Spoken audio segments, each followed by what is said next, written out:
що наша віра у чимсі у сучасній перспективі можна порівняти з таким субпродуктом, який ми можемо набити у супермаркеті. Щось на кшталт пачки пельменів або інших речей. Можна ужити одразу? Ні. Необхідно доготовити цей субпродукт, довести його до відповідного стану, щоб можна було відповідним чином прийняти. Так само і з вірою.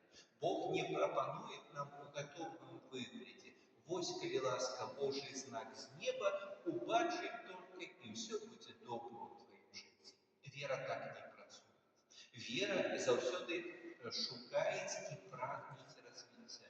І нездарма у сьогоднішнім Божому Слові, у якості приклада віри, Ісус Христос приводить королеву Савсу, королеву Ефіопії сучасної, яка, почувши про Соломона і його мудрость, оживляється подорожжя.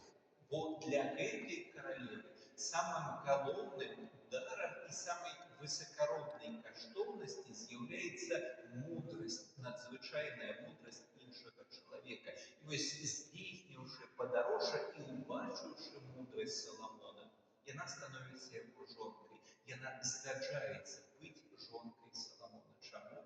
Бо мудрость для этой женщины з'являється першим скарбом. І тому Ісус Христос каже, що мудрость у дочиненні віри так само потребує подорожжя, висілку і випробування. І що цікаво, королева Саби, вона так само випробовує Соломона. Вона робить певний екзамен, про який подає єврейська традиція, і блискуче цей екзамен здає Соломон. І ось тоді королева відкривається на цього нового свого будущого короля.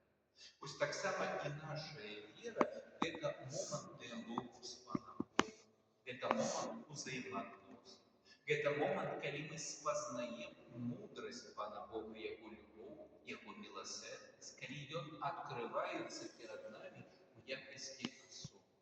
І ось коли віруючий чоловік спознає і приймає це, йому вже не потрібні знаки ні з неба, ні з якоїсь іншої перспективи. Він не потребує умацування власної віри, бо віра вже панує і квітніє у його серці, у його душі. І ось тому завжди стараємося ми, присутні в этой Божій святині, не нагадувати таке негодне покоління, яке не здольне змістити у серці християнську віру. Але наоборот, завжди шукаємо Пана Бога і прагнемо спознати Його, як справжні учні і учениці Пана. Амінь. Всім дякую.